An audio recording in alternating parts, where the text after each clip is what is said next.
네, 종목 카운슬러 2부로 찾아왔습니다. 시청자님 사연 바로 한번 만나볼게요. 안녕하세요, 시청자님. 네, 안녕하세요. 네, 반갑습니다. 네, 반갑습니다. 네, 갖고 계신 종목 좀 소개해 주세요. 모다정보통신이고요. 네, 8,150원에 20%입니다. 8,150원에 들어가셨고 20%요. 네네. 알겠습니다. 지금 가장 알고 싶은 부분은 어떤 부분이신가요? 사실은 이제 전문가님들 말씀하시는 거 듣고 네. 눌림목 구간에서 이제 좀 오를 거라고 해서 제가 샀는데 그게 거의 이번 주 초에 샀거든요. 네. 근데 이제 갑자기 막 빠져서 예, 좀 대응이나 향후 전망 어떻게 해야 될지. 왜냐면 코스닥이 또 많이 빠지니까. 네. 네네. 그래서 걱정돼서 전화드렸습니다. 아, 그러셨군요. 알겠습니다. 좀 기대를 하고 들어가셨을 텐데 시장부터가 참 좋지가 않았어요. 초반부터. 네. 혹시 들어갔을 때는 예상 목표가 어느 정도나 좀 기대를 하고 들어가셨어요? 전문가님이 얼마라고 말씀해 주신 제가 정확하게 모르겠는데 예. 눌림목 한 구간에서 일단 들어가셨다라고 네, 말씀해 일단 주셨습니다. 알겠습니다. 적정목 전략을 저희가 한번 세워드려야겠습니다. 네. 일단은 좀 기다려주시고요. 시청자님, 모다정보통신 오늘 마감가 그리고 어떤 부분이 중요한 건지 포인트까지 한번 체크를 해보고 돌아올게요. 네. 오늘 마감가 확인해 보겠습니다. 오늘 장에서 0.52% 오르면서 마감이 됐는데요. 7,700원 마감가 형성됐습니다. 주 초반에 들어가신 이후로 코스닥 시장이 많이 밀렸습니다. 이 종목 역시 좀 많이 밀렸는데요. 지금은 7,700원에 마감이 되면서 좀 손실 구간이십니다. 시청자님께서 많이 조급해 하시지는 않는 것 같아요. 자세하게 한번 여쭤보도록 하겠습니다. 자, 장영준 대리님의 의견을 좀 들어볼 텐데요. 대리님, 이 종목이 좀 핫했잖아요. 올해 들어서 꾸준히 좀 관심을 받고 있는 종목입니다. 시청자님께서도 아마 그런 부분을 기대하고 들어가셨을 것 같은데요. 추천을 보고 들어가셨다고 하셨는데 일단 제4 이동통신으로 관심을 좀 모았던 종목이에요. 도대체 어떤 사업을 영위하길래 이렇게 좀 관련주로 엮이면서 이제 관심이 끌어진 건지 먼저 살펴볼게요. 예, 이게 뭐 사실 이동통신 관련주로도 속해 있고 최근에 이슈였던 사물인터넷으로도 시세가 크게 난 다음에 좀 내려온 케이스인데 어떤 회사인지는 간단하게 설명드려보겠습니다. 와이브로 우리 뭐 많이 사용되고 그다음에 이름도 많이 들어봤을 거예요. 무선 인터넷 어떤 통신 기술의 하나의 용어인데 이 와이브로 단말기를 세계 최초로 개발을 했고요. 그 이동통신사가 만약에 승인이 된다면 와이브로 기반의 그 통신을 영위하게 될 겁니다. 그렇기 때문에 해당 수혜를 받을 수 있고요. 마지막으로는 사실은 직접적인 관련이라기보다는 좀 큰 의미에서 큰 그림을 그렸을 때 사물인터넷 관련 통신 모듈 전반적으로 좀 수요가 늘어날 거다. 그러니까 모다정보통신 당장 수혜라기보다는 이런 사물인터넷 테마주들은 전부 다 테마성으로 좀 실적보다는 어떤 조그마한 연관성에서의 종목군들이 함께 움직이는 거였기 때문에 그런 식으로 움직임을 보였었고요. 이 종목에 대해서 제가 이슈 때문에 좀 세게 나왔다가 다시 밀렸는데 이 회사의 기본적인 내용을 살펴봤을 때 2011년도에 그러니까 와이브로 서비스가 되고 나서 초기에는 매출이 많이 늘어났었습니다. 그리고 많이 늘어나고 마진도 늘어났었는데 2012년, 2013년 들어오면서 매출이 계속 줄어들고 분기별로 실적을 보면은 작년 4분기 그리고 올해 1분기 적자 폭이 확대되고 있는 모습이에요. 그러니까 이게 무슨 말이냐면 이 회사를 재무적으로 판단한다기보다 최근의 주가 상승은 이 회사의 가치보다 비싸게 올랐는데 어떻게 보면은 실적보다는 이슈 때문에 올라갔다. 이렇게 생각을 하시면 될 것 같아요. 네. 그렇다면 특징적으로 좀 이슈로 올라갔다는 종목들 볼 때 실적이 가장 중요하잖아요. 근데 지금 실적이 굉장히 안 좋은 상황입니다.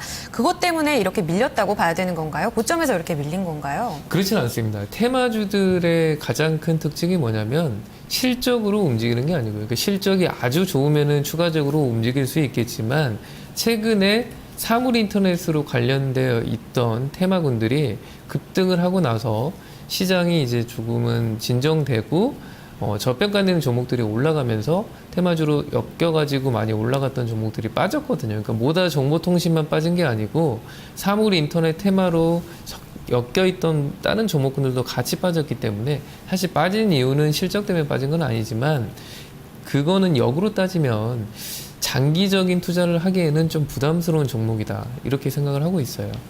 알겠습니다. 일단은 실적 때문에 빠졌다고 하면 시청자님 걱정이 좀 많이 되실 것 같은데 네. 시장에 영향이 컸다라고 보고 계십니다. 그렇다면 그 성장성에 있어서 굉장히 좀 올라간 부분이 있는데요. 성장성 자체는 어떻게 보시나요? 네, 다행스러운 거는 성장성이 좀 있기도 하고요. 2011년도 실적을 보면 매출액만 나오면은 마진이 높기 때문에 이익 수준도 회복을 할 수가 있습니다. 그러니까 지금 현재 매출 추이를 보면은 계속 줄어들고 있고, 지역별 매출을 보면 아직까지 우리나라의 매출은 20%, 거의 대부분 수출, 일본 쪽으로 수출하는 물량이 거의 대부분인데 이 물량은 추가적으로 늘어가기는 좀 쉽지 않을 것 같고요. 제4 이동통신이 만약에 정부의 승인을 허가를 한다고 하면 향후에 그런 쪽에서의 성장성으로 반등은 노릴 수 있습니다. 하지만 그런다 하더라도 현재의 주가 부분은 좀 과한 부분이 있기 때문에 저는 조금은 보수적으로 보고 조금 접근하는 게 맞다고 보고 있어요. 네. 지금 계속해서 좀 보수적으로 말씀을 해주셨어요. 그렇다면 지금 시청자님께서 좀 들고 가야 하나 이런 고민이 드실 법도 합니다. 이슈 쪽으로 한번 접근을 해보도록 하겠습니다. 이 제4 이동통신에 대해서 얘기를 해주셨는데 이 KMI 관련해서 이 적격 심사가 계속 미뤄지고 있는 바 있거든요. 이 자금 문제가 엄청나다고 들었어요. 이 부분에 있어서는 좀 어떻게 보시나요? 이건 의견이 각각 다를 수가 있어요. 제 의견은 어떠냐면 정부가 기본적으로 제4 이동통신을 허가를 하려는 거는 통신사들 간의 경쟁 그리고 요금이 낮은 통신사를 새롭게 출시를 해주면서 국민들의 통신비 부담을 낮추겠다는 거거든요. 그러니까 기본적으로는 어느 정도의 적격적인 부분, 그러니까 조건만 최소한으로 맞춰주면 심사하는데 통과하는 데는 큰 지장이 없을 것 같아요. 그리고 지금 여러 가지 제출해야 되는 서류들이 있는데 계속 조금 미뤄지는 건 있어요. 그러니까 준비해야 될 서류들이 조금씩 미뤄지고 있고 KMI의 지분을 가지고 있는 투자하는 회사들이 재무적인 내용이나 아니면 향후 투자 계획 같은 거 이런 거를 제출해야 되는데 지금 좀 부족한 부분을 연장하고 있어가지고 최종적으로는 5월 말까지 다음 주가 되겠죠. 다음 주까지 연장이 되고 아마 6월 초에 정부에서 KMI를 이번에는 허가를 해줄 건지 안 해줄 건지를 결정을 할 건데 아직 불확실하긴 하죠. 근데 하지만 정부의 기본적인 방침은 특별하게 적격된 어떤 조건만 맞으면 허가를 해줄 가능성이 매우 높다. 저는 이렇게 생각하고 있습니다.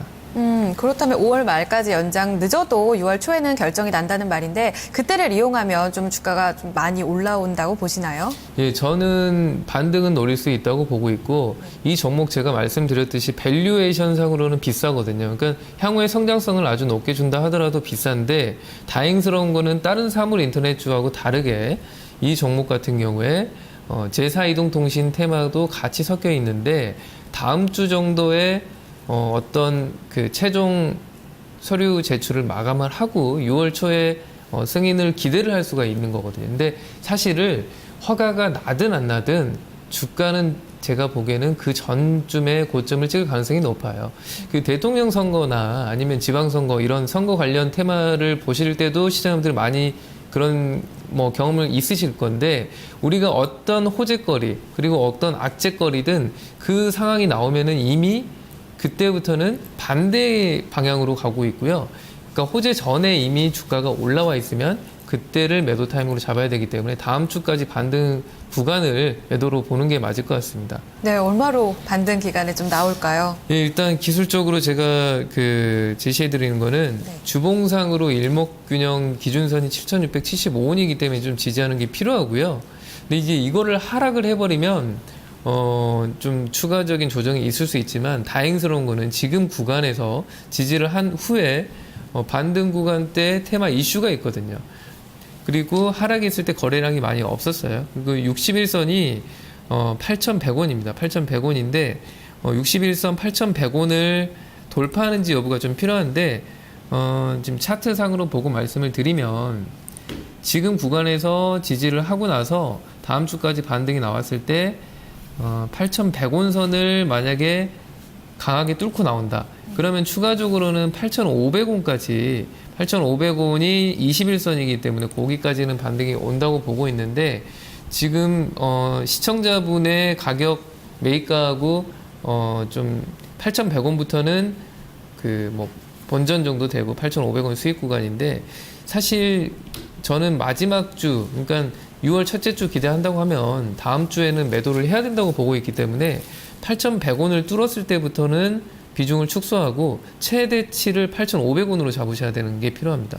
그리고 손절 라인은 이런 거 같은 경우에는 손절을 좀 제대로 잡아야 돼요. 지금 테마성 이슈 빼고는 그 밸류에이션이 떨어지기 때문에 그 121선인데 120선이 지금 내려온다고 했을 경우는 7,500원이거든요. 그러니까 7,500원을 하향 이탈하면 큰 폭의 하락이 올 수 있기 때문에 손절 라인은 7,500원으로 확실히 잡자. 저는 이렇게 말씀드리고 싶네요. 네, 알겠습니다. 계속해서 다음 주 중에는 좀 반등을 이용해서 나오자라는 전략이 나오고 있어요. 시청자님, 네, 좀 들어보셨습니다. 더 궁금하신 부분이 있으세요? 일단 무더정보통신에 대해서는 잘 설명드렸고요. 네네. 그럼 향후 이제 뭐 사물인터넷에 대한 약간 전망 그런 것도 좀 간단히 들을 수 있을까요? 네, 한번 여쭤보도록 하겠습니다. 대리님, 이 부분은 좀 다른 부분이라고 봐야 되는 건가요? 어떻게 보세요, 전망을? 전 개인적으로 사물 인터넷 시장은 굉장히 성장성이 클 거라고 보거든요. 그러니까 쉽게 말하면 우리가 영화에서 보던 것처럼 퇴근해서 오면 그 퇴근 시간에 맞춰서 청소기가 돌아가지고 이미 청소가 끝나고 뭐 냉장고의 특정 부분이 뭐 내가 음식을 하려는 거를 뭐 좀 냉동돼 있던 걸 좀 풀어준다든지 전자레인지도 자동적으로 뭐 음식을 해준다든지 이런 아주 굉장히 편리한 세상을 만드는 데 있어서 사물 인터넷이 지금 여러 대기업들에서도 향후 먹거리로 생각하기 때문에 굉장히 성장성은 있다고 보고 있는데 과연 그 사물 인터넷이 우리가 사물 인터넷 관련주라고 되어 있던 종목들이 정말 수혜주냐 이건 좀 다른 부분이거든요. 그리고 대기업들이 진출했을 때에 어떤 식으로 사업을 진행을 할 건지 이것도 아직은 불확실한 부분이 있지 않습니까? 그러니까 그 산업 자체에 대한 성장성하고 이 회사가 정말 수혜를 받는지하고는 좀 다른 부분이거든요. 그렇기 때문에 너무 그 부분에 대해서 긍정적으로 본다 하더라도 해당 종목들을 실적 부분이 나오지 않은 상황에서는 너무 성장에 대한 기대감으로 가져가는 거는 좀 리스크하다. 저는 이렇게 말씀드리고 싶네요. 네, 이 M2M 플랫폼 개발을 했다고 하는데요. 이런 분야가 사물 인터넷 분야잖아요. 이런 분야를 감안했을 때 성장성을 감안했어도 8,500원대가 빠져나와야 적정 가격이라고 보시는 거예요? 다만 와이브로 기반으로 되어 있는 사이동통신이 우리나라에서 허가를 한다고 하면은 추가적으로 올라갈 수 있는데 네. 그런다고 해서 그 부분이 만약에 통과가 된다고 하면 그때부터 주가가 상승하느냐 저는 그렇게 보지는 않고 그때가 이슈 부분이 끝나기 때문에 빠진다고 보는데 왜 그러냐면 와이브로 관련해가지고 매출이 늘어나고 이익이 늘어난다 하더라도 2011년까지의 매출을 땡겨온다고 하더라도 지금 가격이 적정 가격보다 약간은 비싼 거거든요. 그러니까 지금 이슈상으로 약간 불확실한 부분도 있기 때문에 단기 반등 매도로 보시는 게 맞을 것 같다. 저는 이런 생각입니다.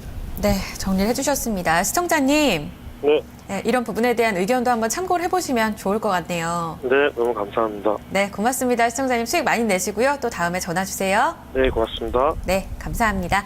모다 정보통신이었습니다. 두 분 의견 함께 정리해 볼게요. 이재우 전문가 매도입니다. 투자 의견은 매도고요. 목표가가 8,500원, 손절가 7,500원이고요. 장영준 대리 8,100원까지 보유, 그리고 그 이후에 계속해서 비중 축소 의견 주셨습니다. 목표가 최종적으로는 8,500원, 손절가 7,500원으로 제시됐습니다. 네, 이어서 다음 종목 게시판에서 찾아보도록 하겠습니다. 3893님께서 ITX 시큐리티를 사셨습니다. 5,600원 매수가고요. 30% 현재 들고 계신 상황입니다. 오늘 마감가가 더 떨어졌어요. 4,300원대에서 마감이 된 상황입니다. 지금 이걸 들고 가야 되는지 손절해야 되는 건지 시청자님 고민 많이 되시죠? 한번 여쭤보도록 하겠습니다. 전문가님 왜 이렇게 빠진 건가요? 일단 ITX 시큐리티 같은 경우는 사실 이제 그 보안 쪽 관련해서 이제 S1과 더불어서 저는 중성 중에서는 뭐 거의 유일하게 뭐 성장하고 있는 업체라고 생각을 하고 있는데 지난 작년도 12월 달까지 이제 너무 많이 올라왔던 것 같습니다. 그리고 차익 매물이 지속적으로 진행이 되고 있고 또 이제 얼마 전에 직원들의 이제 스톡 옵션을 이제 조기에 행사를 하면서 매도를 하고 있다라는 뉴스가 나오면서 주가는 추가적인 뭐 하락을 만들어가고 있습니다. 일단 전반적으로 이 업체가 그 성장세가 꺾였다라고 하면은 여기서 이제 뭐 찔끔 반등 나오고 또 빠질 가능성이 높다고 봅니다. 지금까지 실적 본다라면은 시가총액 비교하면 뭐 결코 지금까지 나온 실적으로는 싸지 않기 때문에. 예. 그러나 결국 이제 S1 쪽으로 지속적인 납품과 S1의 성장과 더불어서 동반 성장하고 있는 뭐 그런 업체이기 때문에 분명히 뭐 주가는 복원되려 봅니다. 다만 시기의 문제이겠죠. 예. 일단 기술적으로 봤을 때는 주가 흐름 기술적인 주가 흐름 봤을 때는 자, 일단 현재 자리에서 5,000원대 중후반 이 가격을 복구시키는데도 시간은 좀 많이 걸릴 것 같습니다. 뭐 따라서 현재 자리에서는 일단 30% 비중을 그대로 끌고 가기에는 약간 좀 부담스러운 위치 모양이 아닌가 그렇게 생각이 되어지고요. 이걸 주봉으로 좀 되돌려 보면요, 주가는 그러나 빠질 만큼 빠졌다고 봐요. 이제는 반등을 좀 모색할 수 있는 뭐 그런 구간까지는 진입했다 그렇게 이제 보고 있는 부분들이고, 일단 지금 현재 5,300원, 400원 정도 가격이면 작년도 9월 달에 기록했던 저가 그리고 급반등 돌았던 뭐 그 자리 수준까지 내려왔기 때문에 이 자리에서 일단은 반등은 좀 모색할 필요가 있겠습니다. 근데 반등이 나왔을 때 이제 5,000원대 진입이 가능한데 거기까지 반등 가능한데 여기서 강력하게 시세를 터닝 포인트를 만들어 가겠는가?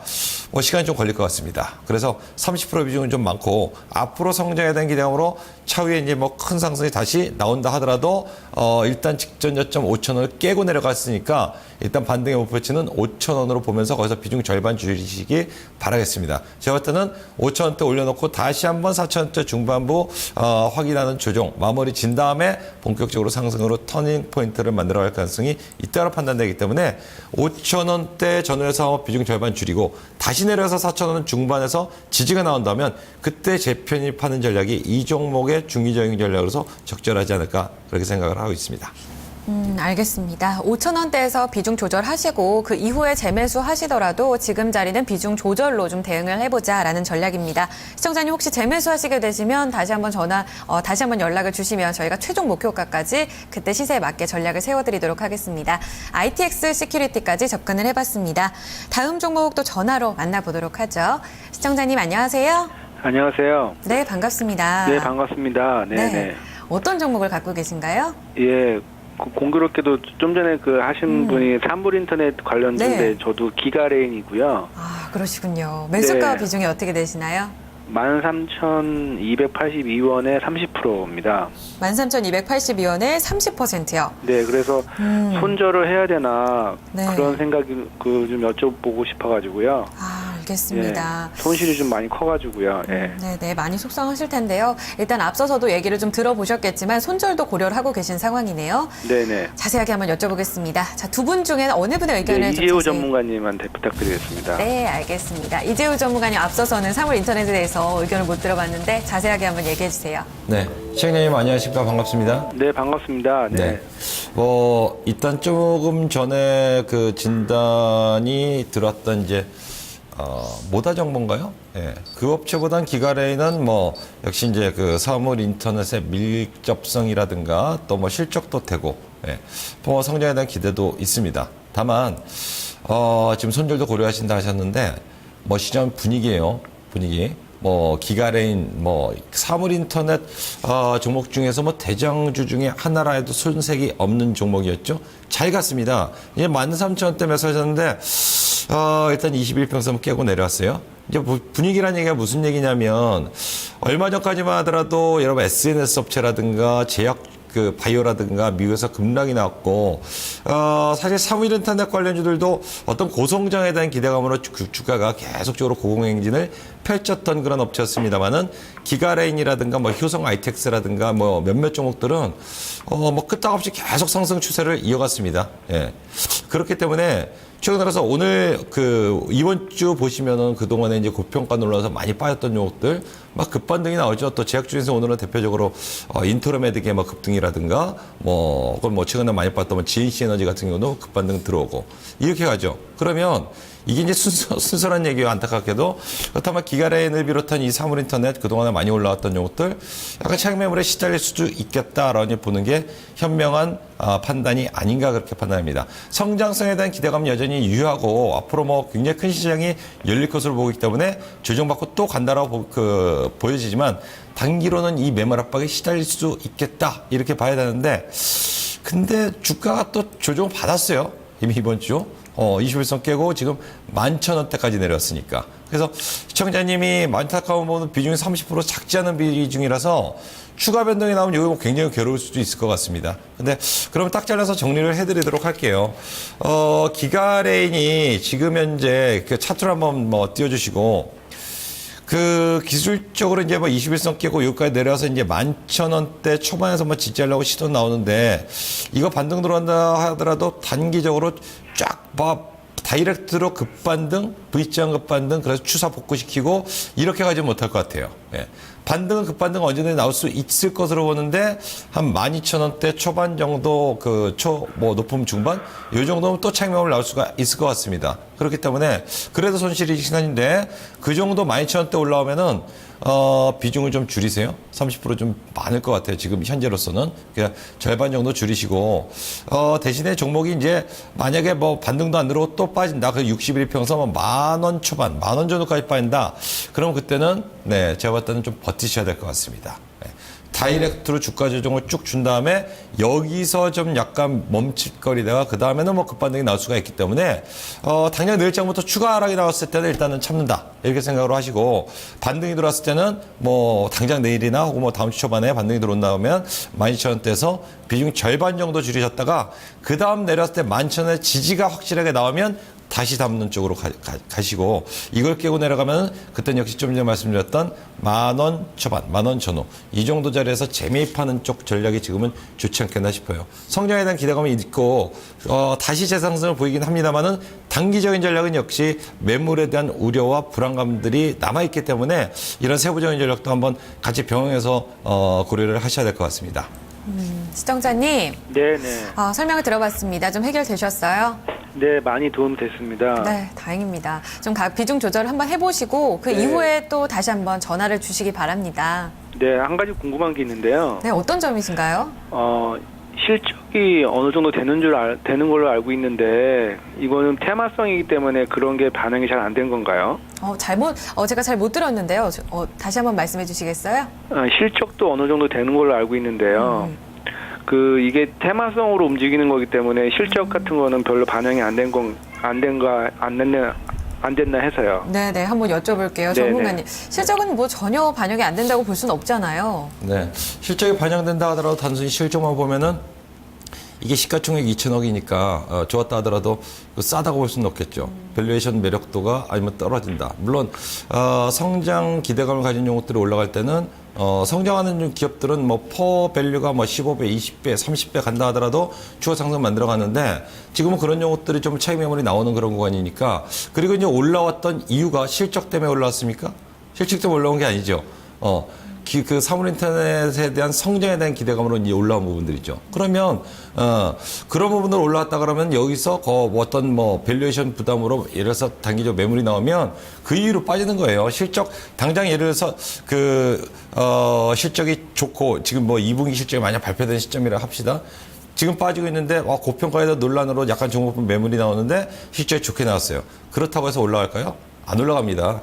잠깐 올라가다 맙니다. 그리고 나서 충분히 가격 조정과 기한 조정을 마무리 지은 다음에 그 다음에 이제 올라가는 거예요. 그러니까 지금은 깨고 내려왔기 때문에 고가에서 매물대가 많이 쌓여있죠. 그렇기 때문에 세부 전략을 짜셔야 되는 거고, 차후에 이제 성장에 대한 기대감이 있다 하더라도 어쨌든 단기적으로는 반등 들어왔다 급변동을 만들어갈 수 있기 때문에 현재 자리에서는 비중을 약간 줄여가면서 세부적인 전략으로 가져가야 되는 거고요. 실적이라든가 성장에 대한 반영은 조금 더 시기를 늦춰 잡는 것이 적절할 것 같습니다.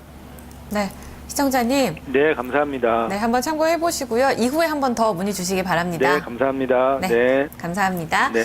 공교롭게도 사물 인터넷 관련 종목들 여러 번 좀 진단을 해드렸습니다. 기가레인까지 살펴봤는데요. 저희는 또 3부에서 이어나도록 해보겠습니다.